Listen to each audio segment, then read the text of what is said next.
ماہ شعبان کا چاند نظر آ گیا، 70 بار پڑھ لو جو پڑھے گا وہ اور اس کی اولاد رمضان سے پہلے ارب پتی بن جاتی ہے، بے شک آزما لو۔ بسم اللہ الرحمن الرحیم۔ محترم ناظرین، جیسے ہی ماہ شعبان کا ببرکت چاند نظر آتا ہے تو آسمانوں پر رحمت کے دروازے کھل جاتے ہیں۔ یہ وہ مقدس مہینہ ہے جسے نبی کریم صلی اللہ علیہ وآلہ وسلم نے اپنا مہینہ فرمایا۔ یہ وہ مہینہ ہے جو رمضان جیسی عظیم نعمت کا دروازہ ہے۔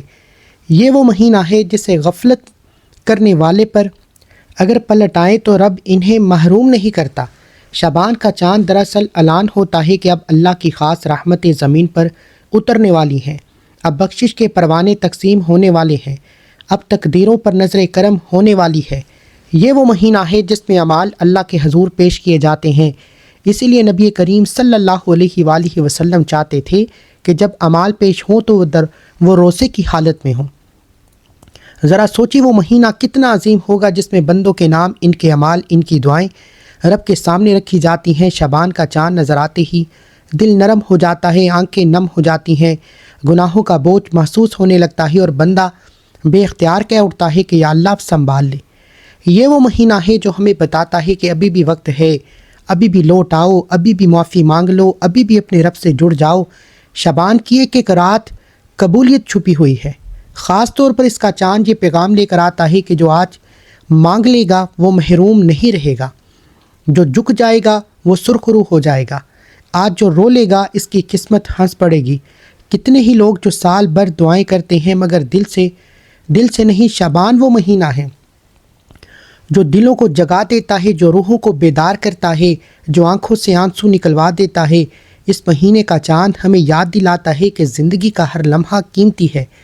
نہ جانے اگلا شعبان نصیب ہو یا نہ ہو، نہ جانے اگلا چاند دیکھ کر یہ خاص وظیفہ پڑھ پائیں یا نہ پڑھ پائیں۔ اس لیے اللہ والوں نے کہا ہے کہ شعبان کے چاند کو معمولی نہ سمجھو۔ یہ چاند نہیں، یہ امید کا پیغام ہے، یہ معافی کی نوید ہے، یہ رزق کی کشادگی کا اعلان ہے، یہ ٹوٹی ہوئی دعاؤں کی قبولیت کا وعدہ ہے۔ اس مہینے میں اللہ اتنی رحمت عطا فرماتا ہے کہ شیطان بھی حیران رہ جاتا ہے۔ شعبان میں اگر بندہ سچے دل سے مانگ لے تو رب اس کی محرومیوں کو نعمتوں میں بدل دیتا ہے، اس کے دکھوں کو خوشیوں میں بدل دیتا ہے، اس کی تنگی کو وسعت میں بدل دیتا ہے۔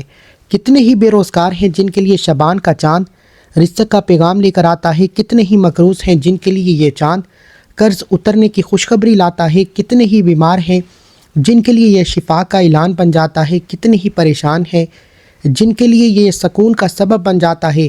شعبان کا مہینہ دراصل تیاری کا مہینہ ہے، دلوں کی تیاری، روح کی تیاری، آنسو کی تیاری، تاکہ رمضان میں رب کو راضی کیا جا سکے۔ مگر افسوس ہم میں سے اکثر لوگ اس مہینے کو غفلت میں گزار دیتے ہیں۔ حالانکہ اگر بندہ صرف شعبان کے مہینے کو دیکھ کر چند لمحے اللہ کو یاد کر لے، چند آنسو بہا لے، چند دعائیں دل سے مانگ لے تو رب اس کے سارے راستے کھول دیتا ہے۔ اس مہینے کی فضیلت بھی یہ ہے کہ یہ ہمیں جوڑتا ہے رب سے، قرآن سے، نماز سے، دعا سے، سب سے بڑھ کر امید سے۔ شعبان ہمیں سکھاتا ہے کہ مایوسی کفر ہے، مایوسی کفر کے قریب لے جاتی ہے اور امید ایمان کو زندہ رکھتی ہے۔ اس لیے اللہ نے رمضان سے پہلے یہ مہینہ عطا کیا تاکہ ٹوٹے ہوئے لوگ جڑ جائیں، بکھرے ہوئے سنبھل جائیں، گناہوں میں ڈوبے ہوئے نکل آئیں۔ شعبان کے چاند کی راتوں میں جو بندہ جاگ کر رو لے وہ کبھی محروم نہیں رہتا، جو بندہ دل سے توبہ کر لے اس کے نام سے گناہ مٹا دیے جاتے ہیں۔ یہ وہ مہینہ ہے جس میں اللہ بغیر مانگے بھی عطا فرماتا ہے اور مانگنے والے کو تو ایسا نوازتا ہے کہ وہ خود حیران رہ جاتے ہیں۔ اس لیے اگر شعبان کا چاند نظر آئے تو اسے بس آسمان کا منظر نہ سمجھنا، بلکہ اسے رب کی طرف سے بلاوا سمجھنا۔ یہ بلاوا ہے کہ آ جاؤ، لوٹ آؤ، مانگ لو، رو لو، جھک جاؤ، کیونکہ یہ مہینہ گزر گیا، پھر سیدھا رمضان آئے گا، اور جو شعبان میں نہ سنبھلا وہ رمضان میں بھی بھاگتا رہے گا۔ اس لیے عقل مندی اسی میں ہے کہ شعبان کے چاند کو غنیمت جانا جائے، اس کی قدر کی جائے، اس کی راتوں کو زندہ کیا جائے، اس کے دنوں کو ذکر سے سجایا جائے، تاکہ جب رمضان آئے تو ہم خالی ہاتھ نہ ہوں بلکہ رحمتوں سے بھرے ہوں۔ یاد رکھنا، شعبان کا چاند صرف آسمان پر نہیں، یہ دراصل دلوں میں نکلتا ہے، اور جس دل میں یہ چاند نکل آئے اس کی زندگی کبھی اندھیری نہیں رہتی۔ آپ چاہے دنیا کے کسی بھی کونے میں رہتے ہوں، آپ کا تعلق انڈیا سے ہو، پاکستان سے ہو، بنگلہ دیش سے ہو، مسقط، دنیا کا کوئی بھی خطہ، بس جیسے ہی آپ کے ملک میں شعبان کا چاند نظر آ جائے یا اس کی خبر ملے، یاد رکھیے یہ خاص عمل کسی صورت میں چھوڑنا، کیونکہ شعبان کی پہلی رات ایسی قیمتی رات ہے جو سال میں صرف ایک بار آتی ہے، اور جو اس لمحے کو پالے وہ محرومی سے بچ جاتا ہے۔ آپ یہ وظیفہ اسی رات فوراً پڑھ لیں، یا اگر کسی مجبوری کی وجہ سے نہ پڑھ سکیں تو اگلے دن فجر کے بعد، ظہر کے بعد، عصر کے بعد، مغرب یا عشاء کسی بھی نماز کے بعد پڑھ سکتے ہیں۔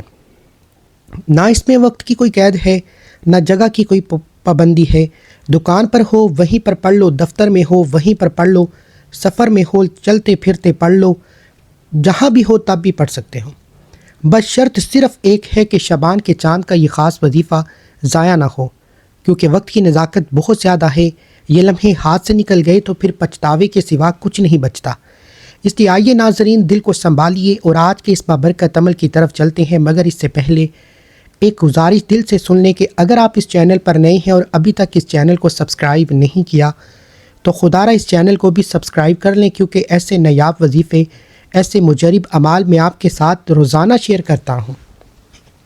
اب عمل کا طریقہ پورے دھیان سے سمجھ لیں۔ جیسے ہی آپ شعبان کا چاند دیکھ لیں یا اس کی خبر سن لیں تو باوضو مصلی پر بیٹھ کر یا چلتے پھرتے سب سے پہلے نبی کریم صلی اللہ علیہ وآلہ وسلم کی ذات اقدس پر 3 مرتبہ درود پاک پڑھنا ہے۔ درود پاک آپ کوئی سا بھی پڑھ سکتے ہیں۔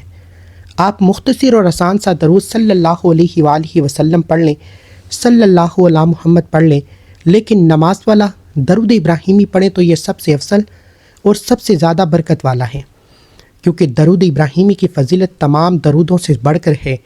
روایت میں آتا ہے کہ ہمارے پیارے آقا صلی اللہ علیہ وآلہ وسلم کو تمام درودوں میں درود ابراہیمی سب سے زیادہ محبوب تھا۔ اس لیے میں آپ کو یہی مشورہ دوں گا کہ نماز والا درود ابراہیمی پڑھیں۔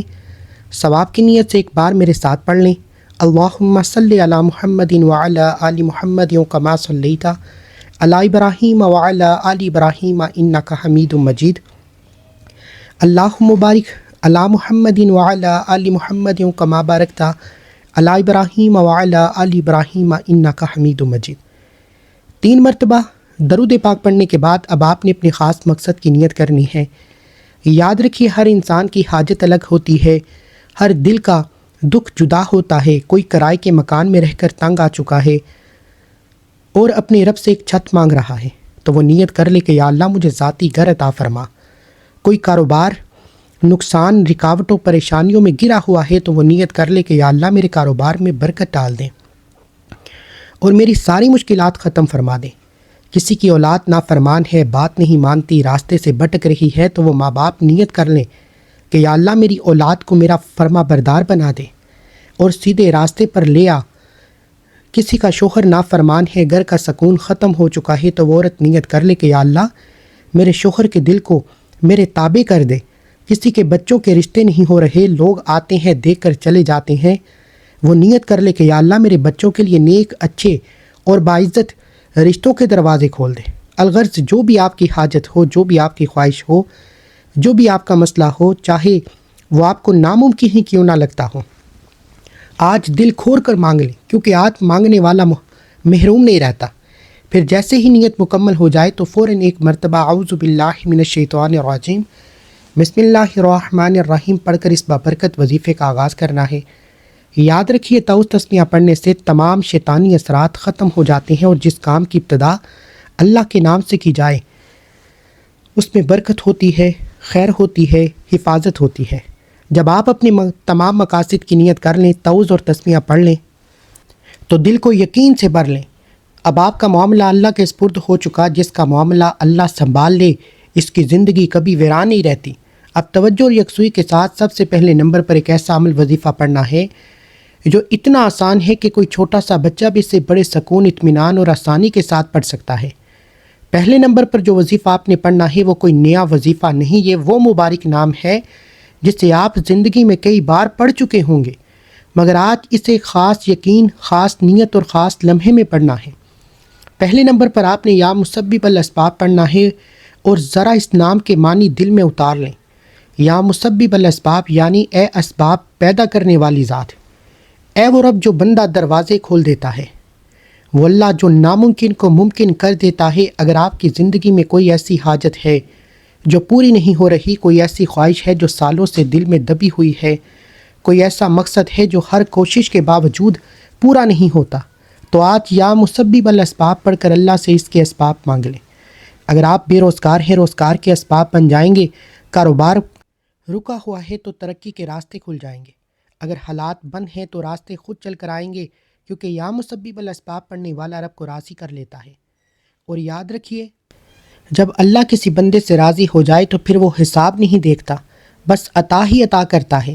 آج آپ اس مبارک نام کے ذریعے اللہ کو راضی کر لیں۔ اب غور سے سن لیں، آپ نے اسے کیسے اور کتنی بار پڑھنا ہے۔ آپ نے یا مسبب الاسباب کو بڑے سکون سے یوں پڑھنا ہے، یا مسبب الاسباب ایک بار ہو گیا، یا مسبب الاسباب 2 بار ہو گیا، یا مسبب الاسباب 3 بار ہو گیا۔ اس طرح آپ اپنے ہاتھوں کی انگلیوں پر پڑھ لیں یا تسبیح کے دانوں پر پڑھ لیں۔ آپ نے نہ زیادہ نہ کم صرف 21 بار پڑھنا ہے۔ صرف 21 بار اس مبارک نام کو پڑھنے سے اللہ ایسے اسباب پیدا فرماتا ہے کہ عقل حیران رہ جاتی ہے۔ برسوں سے کاروباری رکاوٹیں، بندشیں اور ٹھہراؤ جڑ سے ختم ہو جاتے ہیں۔ 21 بار یا مسبب الاسباب پڑھنے سے تنگ دستی دور دم توڑ سکتی ہے، رزق کے دروازے کھلنے لگتے ہیں، دولت اور برکت ایسے آتی ہے جیسے سیلاب۔ اللہ آپ کے گھر کے حالات کو بدل دیتا ہے۔ گھر سے غربت، محتاجی کا نام و نشان مٹ جاتا ہے۔ بس شرط صرف ایک ہے کہ دل میں یقین ہو، زبان پر یا مسبب الاسباب ہو۔ پہلے نمبر پر 21 بار یا مسبب الاسباب پڑھنے کے بعد اب دوسرے نمبر پر آپ نے جو وظیفہ پڑھنا ہے وہ ایک ایسا مبارک کلمہ ہے جو ٹوٹے ہوئے کاموں کو جوڑ دیتا ہے، بند پڑے ہوئے کاروبار کو چلا دیتا ہے، اجڑے ہوئے گھروں کو برکتیں بر دیتا ہے۔ دوسرے نمبر پر آپ نے یا حی یا قیوم برحمتک استغیث پڑھنا ہے۔ اگر آپ چاہتے ہیں کہ آپ کا رکا ہوا کاروبار چل پڑے، گھر میں سکون آئے، رزق میں کشادگی ہو، اللہ آپ کے حالات بدل دے، تو اس سے بڑی اور کیا خواہش ہو سکتی ہے۔ یاد رکھیے، یہ شعبان کی وہ قبولیت والی گھڑی ہے جو سال میں صرف ایک بار آتی ہے۔ خدارہ اس لمحے کو ضائع مت کرنا۔ کیا معلوم اگلا شعبان ہماری زندگی میں آئے یا نہ آئے۔ آج اگر کوئی بندہ رب کریم سے 1 لاکھ مانگتا ہے تو میرا رب 1 لاکھ کے بدلے 70 لاکھ عطا فرمانے پر قادر ہے۔ اب پوری توجہ سے سن لیں، آپ نے یا حی یا قیوم برحمتک استغیث کیسے پڑھنا ہے اور کتنی بار پڑھنا ہے۔ آپ نے بڑے سکون اور یقین کے ساتھ یوں پڑھنا ہے، یا حی یا قیوم برحمتک استغیث 1 بار ہو گیا، یا حی یا قیوم برحمتک استغیث 2 بار ہو گیا، یا حی یا قیوم برحمتک استغیث 3 بار ہو گیا۔ اس طرح آپ اپنے ہاتھوں کی انگلیوں پر پڑھ لیں، تسبیح کے دانوں پر پڑھ لیں۔ آپ نے نہ زیادہ نہ کم صرف 33 بار یہ کلمات پڑھنے ہیں۔ اللہ والوں کا فرمان ہے کہ یا حی یا قیوم اللہ تعالیٰ کا وہ اسم مبارک ہے کہ جس کے ذریعے مانگا جائے تو رب کریم رد نہیں کرتا۔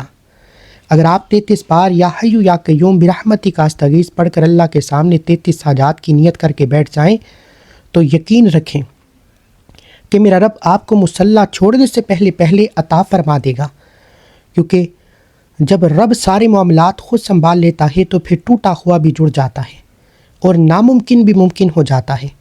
جب آپ دوسرے نمبر پر 33 بار یا حی یا قیوم برحمتک استغیث پڑھ لیں تو اب آپ نے تیسرے نمبر پر ایک ایسا نیاب اور اسمودہ وظیفہ پڑھنا ہے جس کے بغیر یہ عمل مکمل نہیں ہوتا۔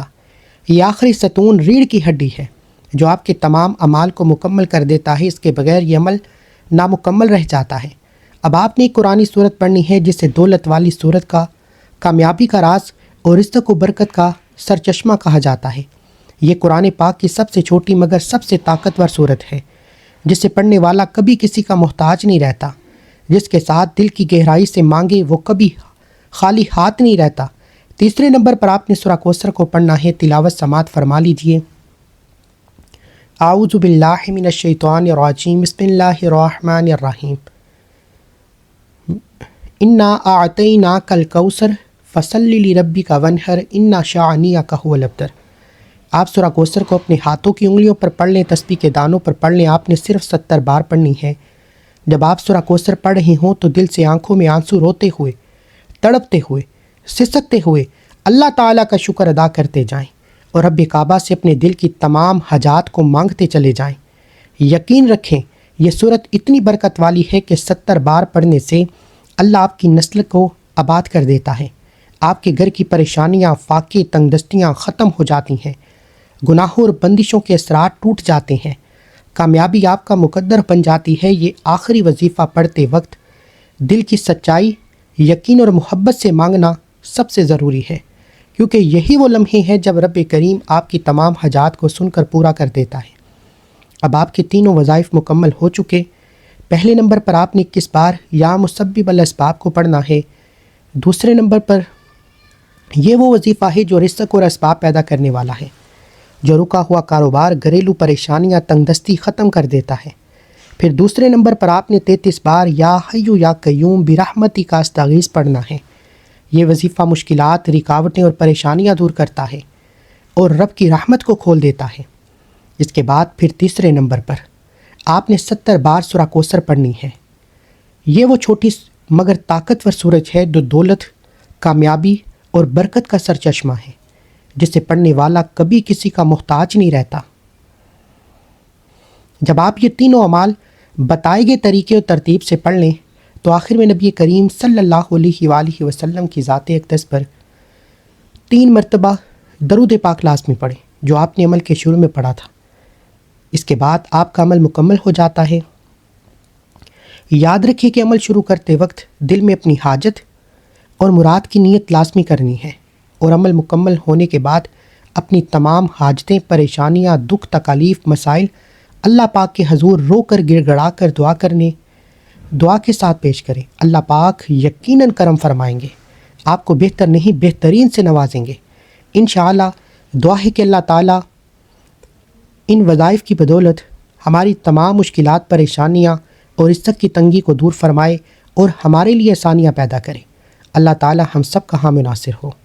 محترم ناظرین، اپنے رزق میں برکت، وسعت اور کشادگی کے لیے اللہ کے 99 ناموں میں سے کوئی ایک نام کومنٹ سیکشن میں ضرور لکھیں۔